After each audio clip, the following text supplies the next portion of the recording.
Greetings, fellow captains, and welcome back to another episode of World of Warships with the Hive Hound. I know, that's a lot of videos coming out in really quick succession, but there's a lot of new ships. So with it being, another update, I want to introduce you all to the Albemarle. Yes, not Albemarle, Albemarle. The correct pronunciation. Sorry about the lack of game sound. This was recorded live in my live stream on update day, which was Tuesday the 9th of March. So you can, if you want to see the and hear the full comms, then please go back and watch that. It is still up and available, and captions are available, so it's also you can also read it in different languages now.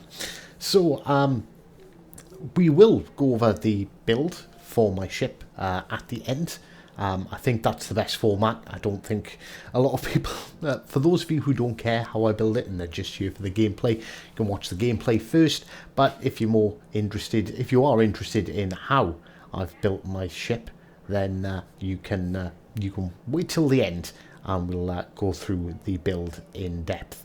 So opening salvo on the Bismarck, and as we turn away and get ourselves unspotted, 3,000 damage, not bad, but we get a fire which he instantly burns out, which is a really bad idea, but I suppose he is undetected, so potentially not the worst call in the world. And as an absolute plum, because I am trying to pay attention to the chat in the live stream, I am in a division with the Monk and Spotted Gecko, so I get a little bit distracted on occasions as we land some shells on the pair of Jean Barts.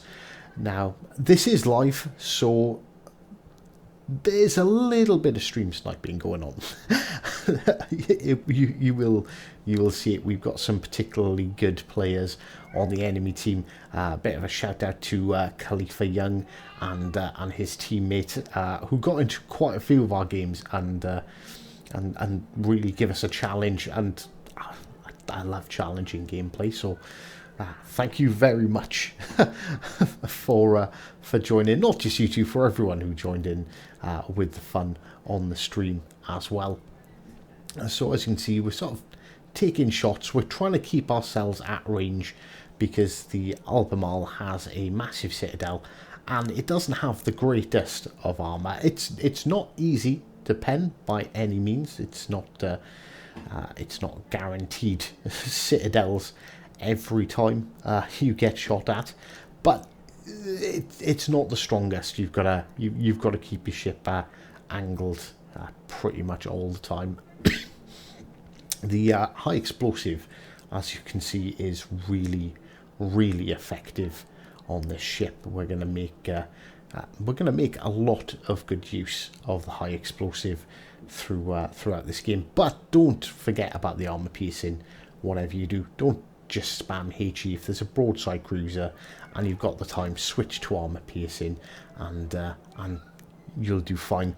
So we have already lost our first ship, but we are going to focus this hipper, and as you can see, we're slowly but surely, consistently racking up more and more damage, and this is going to get down to a really dirty fight.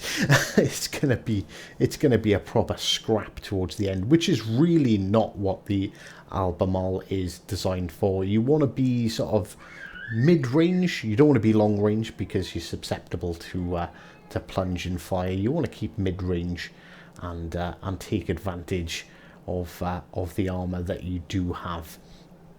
But if you're forced into a brawl, don't worry about it too much. You can duke it out, I suppose. Is the lesson from this gameplay. So we have lost another ship whilst I've been rabbiting on, but our team has managed to take out one of the enemies. As you can see, we've done significant damage to that hipper. and we are looking at potentially lining up some torpedoes, but we notice he's got his hydro up. Like, is there really any point? Probably not. And as you can see, he's taken a whole load of damage, and he is very quickly going to come to his end as one of our teammates. There you go. See the shots coming in. He's gone. Archangel picks up the kill. Now, this is the first mistake, I think. Yeah, like, I'm aware of what's around the corner. I know there's a Bismarck. I know there's a pair of Jean Barts, so I slam it in reverse. We were being greedy. We were going to try and push and try and yoink the kill from that hipper, but he was already dead. But by the time we'd done that, we just didn't have the time to slow down. Classic British cruiser, accelerates really fast, doesn't slow down not all that well, so we're going to focus on this Bismarck. We switch to our armour piercing to see what sort of damage that deals against a battleship, and alright, not the best salvo, but definitely not the worst. We are blocked by the mountain, so we're not even going to bother taking that shot. And as you can see, things are not going well for my team. We're already down 4 ships to the enemy's 2, and not paying attention. Well, I suppose it's yeah, it wasn't paying attention. I shouldn't have focused that hipper, and we have put ourselves. We're not in the ideal situation. We don't want to be caught, behind an island, unable to shoot, and the Okavoy pops up and starts firing at us. We miss terribly with our first salvo, but our second salvo is going to be significantly better as we hit him for 2 salvos and take away a nice chunk of his hit points. He's backing away, but we get another salvo off, and this one is also going to do a nice chunk of damage. So another 2 citadels and another incapacitation and another 14,000 damage. So that's what I'm saying. Don't forget the armor piercing. The armor piercing is strong. Now we can see one of our division mates has pushed forward, so these Jean Barts are now spotted, and I can put myself in a position where I can fire on them without taking too much damage. Unfortunately, this Jean Bart seems to be missing a front turret. I say unfortunately, it's probably a good thing, but my team has yet again lost another ship, and now it is a 4 versus 7 situation, which is really not good for us, and we're also down considerably on points, but we're doing pretty good. We haven't secured any kills as of yet, but we are racking up some significant damage, and that's when the Okavoy decides he wants to come back out and have another go. So we'll see how well that works out for him. I think does he make a mistake here? No, he's fired the right shells. He's fired armor piercing, and he is firing armor piercing, and he's firing really fast. So as you can see, I'm trying to turn. I'm trying to get that bit of an angle, and his shells aren't really that effective. He should switch to high explosive. He takes a bit of time. We switch to armor piercing because we're expecting him to turn broadside after that HE salvo. And unfortunately for him, he's not really doing much to us. We get another salvo of armor piercing off. Our fire is burning on, I believe it is on the Okavoy, and unfortunately that last salvo misses. But we are up to almost 100,000 damage, and we fire at the Bismarck. We ignore the Bismarck then because he's so low health. Our guns are accurate. He should be dead. We hit him. But he's healing, and a wild Surrey appears. Now, the Surrey, firing HE, wrong shell type, and we score yet another citadel with the Albemarle's guns. And I keep on pronouncing this shit wrong. The new Russian premium tier 7, the campaign ship, decides to push us again. We fire our armor piercing at him, which does nothing because he's very nicely angled, but we switch to HE and plow, absolutely wreck him, and secure our first kill, and taking us up to 113,000 damage. Now we're getting pushed, as you expect. There's 2 ships versus 5. Why wouldn't they push? Exactly the right call. We're stuck.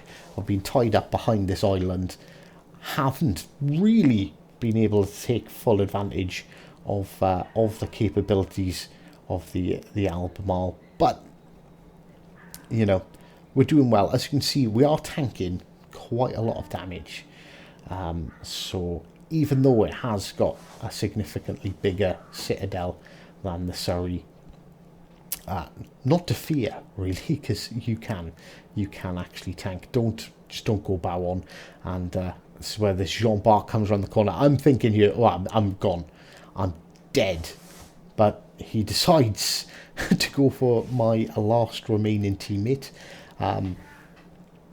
He does the right thing. I'm not entirely sure if he knew or seen on the stream that the torpedoes are on the way, but he does turn, he does take evasive action, and it looks like he's going to get away from it. But no, we catch him with a torp. We get our high caliber at 140,000 damage. We're sandwiched between a rock and a hard place as our teammate pushes in. And ooh, what's this? The Bismarck coming out to play again. So the guns are really accurate. Not entirely sure what happened there. The salvo, it did hit, but it seemed to do absolutely nothing. We aim a little bit higher because it is HE. So we see the Jean Bart has just fired. So he should be reloading, but I think he might have used his reload booster. We are the last ship left alive. We get our front guns off, rear turret of justice. We pick up the kill, but Khalifa returns the favour and kills us with 144,000 damage in a defeat. And yeah, so you can see that even when it's not in the best situation, you can make the most out of this ship. 17,000 base, 1,700 base XP. So on a loss, that's really good. That's a 2,500, maybe a little bit higher game in real terms. So let's jump into the dockyard and let's have a look at the ship and the commander build. Right, okay. So here she is, the Albemarle, not Albemarle, in all its glory, in the CC camo here, in the Fords, in Norway, not at all on my screen, on my console, in a little seaside town in Wales. So let's have a look over the Albemarle and see how we've got her set up. So obviously she's now completely fully upgraded. We have aiming systems mod 1, steering gears mod 2, steering gears mod 3, and we've gone for the gunfire control system on her as well. Now, we won't look at the stats just yet. We'll jump straight to the armor. Well, we do overview, then armor viewer. So it has sequential torps, good concealment, allowing you to get close to the enemy before detection, pyromania, above average heat chance for HE shells to cause damage, and a project well known for a well-known, my god, Hive, sort your life out, a well-protected heavy cruiser drafted shortly after the outbreak of World War II. One of the fundamental differences in comparison to ships of the previous generation was the placement of the main battery guns in the 3-gun turret formation, and this was designed in 1940. So let's have a look at this armor. So aft deck plating is, so the nose is 25mm, so you can't bow in. You're gonna want to be showing a bit of side, this kind of angle, to protect you from getting punched through the citadel right at the start. So we'll actually start off with the citadel. So here is the citadel. It is very big, but it is also very, very well protected. So the citadel, no, let's look at the deck. So the deck, obviously you can see, it goes from 70 to 103mm. This is also bolstered by the 30mm deck armour just above it that the shells need to go through. So plunging fire isn't really a massive concern for this ship. The citadel armour belt, as you can see flashing there, is 152mm. So it's not going to get overmatched at angles, so you need to be aware of the angles and keep, you know,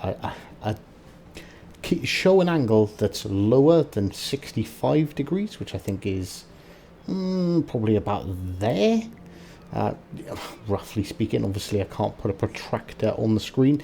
This is 90 degrees, yeah, so halfway round is probably 45. So you don't want to show much more than that at anything that has large caliber guns. So, you know, particularly that kind of angle, you want to try and protect your citadel as much as possible. We also have some additional side armour, obviously 27mm plating, and as mentioned before, the athwart plating, we don't need to worry about that because we're not going to show our nose to battleships with 15 and 16-inch guns. So you've got 30mm of deck plating above the 70 to 102mm citadel plating from the top as well. And as it should probably be known now, a quite weak nose at 25mm. So let's look at the stats. So we have a reasonably large hit point pool at 43,800 and a 19% damage reduction to torpedo if the torpedo is taken by the torpedo belt. The three turrets of 3-gun configuration of 203mm main battery. So we've got a firing range with this build of 16.3 kilometers, with a 2.5 second reload and a 16.7 second turret traverse speed. 3,300 maximum HE shell damage with a 17% chance of catching fire, and a 4,500 maximum AP shell damage with the main batteries. We do have secondaries. They've got a 5.2 kilometer range. There's 12 in total. They fire HE with a 7% fire chance and a maximum damage of 1,600. So don't expect them to do a lot. We also have fairly standard by now for the British cruisers. It's the same on the light cruiser line. The 533mm QR Mark II torpedoes. So you've got one launcher on either side of the ship, allowing you to fire a total of 8 torpedoes, 4 from each side. You have a choice of what is commonly considered a narrow spread of 4 torpedoes or sequential single fire torpedoes, 15,000 damage with a 10 kilometer range and a 62 knot speed. So they're not the greatest torpedoes in the world, but they've got range and they are very, very usable. Maneuverability on our build, we have 34 knots, almost 35 knots, and a 3.6 rudder shift time, and sea detectability range of just 10.9 kilometers. The reason why I've gone for this low detectability range with this build is I like to get in quite close and then use the good firing angles of the guns and its maneuverability to either kite away using your guns and keeping your citadel protected, particularly when fighting other battleships, or when fighting cruisers. You can push forward as well, The problem is if you do start kiting, make sure you don't get caught in the trap of running to the map border, because when you get to the map border, and you will, you'll be in big trouble. So the quick rudder shift time will also help us flip our ship around and start kiting back in as well. So yeah, that's that. So let's get to my commander build. So unusual for me on a British cruiser, I know, but this is the same setup used on the Surrey. William Tennant is definitely the best call for the heavy cruisers. I prefer Bruce Fraser myself for the light cruisers because they generally have a better bow, particularly at tier 7. So, inspiration of Andre Lemonnier. We've got a very low detectability range, so if we want to disengage, we can disengage it basically at any distance from 11 kilometers. So we're going to be using our guns, so the reduced detectability time after firing of minus 20% will allow us to disengage, reposition our ship really quickly. And we've also gone for Genichi Makawa to help reduce our detectability. Base trait of core values, reducing the damage to our citadel. Ingenious, which not only helps with the traverse speed of our guns, but reduces incoming splash damage. Full speed ahead, so increase our speed and reduce our rudder shift. Sponge, decrease incoming damage, increase the hit points of our armaments, so our guns get knocked out less, and so our torpedoes get knocked out less as well. And armament repair time of minus 12%. So if our guns do get knocked out, they will come back to us faster. And steer clear then for improved rudder shift and steering gear repair times. And finally, we've gone for fully packed to give us that extra consumable. So that gives us an extra sonar, radar and heal, which massively increases the survivability of this ship. So, right, that's it. We're done. I do hope that you enjoyed. Any other opinions on the ship besides mine, I'm always open and welcome to have a conversation after the video in the comments below. So feel free to drop a comment, drop a like, subscribe if you haven't already.